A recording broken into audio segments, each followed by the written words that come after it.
Telugu film chamber of commerce ఎన్నికలకు అంతా సిద్ధమైంది. రేపు హైదరాబాద్లో ఫిలిం నగర్ ఆఫీస్లో ఎన్నికలు జరగనున్నాయి. ఫిలిం ఛాంబర్ ఆఫ్ కామర్స్లో ప్రొడ్యూసర్స్, ఎగ్జిబిటర్స్, డిస్ట్రిబ్యూటర్స్, స్టూడియోలు ఈ 4 సెక్టార్ల కౌన్సిల్తో పాటుగా ఎగ్జిక్యూటివ్ కమిటీ సభ్యులను ఈ ఎన్నిక ద్వారా ఎన్నుకుంటారు. ఛాంబర్ ఎన్నికల్లో 2 ప్యానెల్స్ మధ్య వార్ నడవనుంది.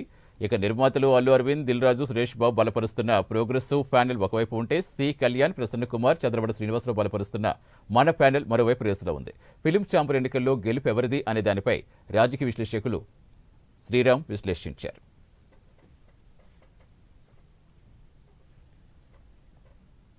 ముఖ్యమంత్రికో లేదంటే ఏదో ఇలాంటి వాటికి ఎన్నికలు జరిగితే ఎంత వాతావరణం ఉంటుందో అలాంటి వాతావరణం ఇప్పుడు ఫిలిం ఛాంబర్ లో కూడా వచ్చేసింది. దేనికి వచ్చింది అంటే ఇప్పుడు వీళ్ళ నుంచే మొత్తం సినిమా ఇండస్ట్రీని మొత్తం కట్టడి చేయడానికి ఈ ఫిలిం ఛాంబర్ కి మొత్తం హక్కులన్నీ ఉన్నాయి. మనం చూసాం ఈ కొంతమంది సినిమా ఇండస్ట్రీ కార్మికులందరూ కూడా స్ట్రైక్ చేసినప్పుడు కూడా రిప్రజెంటేషన్ ఎవరు ఇవ్వాలి, ఫైనల్ గా ఎవరి మాట వినాలి అంటే ఫిలిం ఛాంబర్ ఏదైతే చెప్తుందో దాన్ని వింటాం మేమని చెప్పి ముఖ్యమంత్రులు చెప్పారు. సో అందువల్ల ఇప్పుడు ఫిలిం ఛాంబర్ కనుక మన కంట్రోల్లో ఉంటే మొత్తం 24 సెక్టర్లు కూడా మన కంట్రోల్లో ఉంటాయన్నది ఒకటి.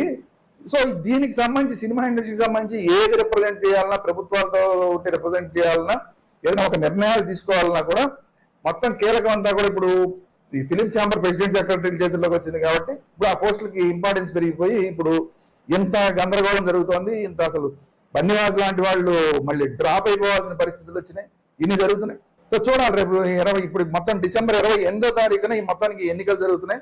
ఆ ఎన్నికల్లో ఎవరి వైపు ఎవరు నిలబడతారు, పెద్ద పెద్ద ప్రొడ్యూసర్ల వైపు ఎక్కువ మంది నిలబడతారా, డిస్ట్రిబ్యూటర్లు కానీ, ఎగ్జిబ్యూటర్లు కానీ, స్టూడియో సెక్టర్ వాళ్ళు కానీ, లేదా మనతో ఉన్నవాడు డిస్ట్రిబ్యూటర్ సెక్టర్ నుంచి వచ్చాడు, ఎగ్జిబ్యూటర్ గా కూడా ఉన్నాడు, ఈయన భరత్ భూషణ్ లాస్ట్ టైం కూడా ఉన్నాడు కదా, మళ్ళీ ఈసారి కూడా ఇతనికి సపోర్ట్ చేద్దాం, ఎందుకంటే ఆల్రెడీ సి కళ్యాణ్ గారు, ప్రసన్న లాంటి వాళ్ళందరూ కూడా ఇటు సపోర్ట్ చేస్తున్నారు కాబట్టి ఇటు ఉందాం అనుకుంటారా, ఏం జరుగుతుంది అనేది చాలా ఇంట్రెస్టింగ్ పాయింట్ గా తయారైంది. ఇప్పుడు మీడియా కూడా మొత్తం దీని మీద దృష్టి పెట్టింది. అసలు ఏం జరుగుతోంది, ఫిలిం ఛాంబర్ కి సంబంధించిన ఎన్నికల్లో ఎవరెవరు ఏం చేస్తున్నారు ఏంటి అన్న దాని మీద టోటల్ గా మీడియా దృష్టి కూడా పెట్టింది. అంటే ఒక ఏదో ముఖ్యమంత్రికో లేదంటే ఏదో ఇలాంటి వాటికి ఎన్నికలు జరిగితే ఎంత వాతావరణం ఉంటుందో అలాంటి వాతావరణం ఇప్పుడు ఫిలిం ఛాంబర్ లో కూడా వచ్చేసింది. దేనికి వచ్చింది అంటే ఇప్పుడు వీళ్ళ నుంచే మొత్తం సినిమా ఇండస్ట్రీని మొత్తం కట్టడి చేయడానికి ఈ ఫిలిం ఛాంబర్ కి మొత్తం హక్కులన్నీ ఉన్నాయి.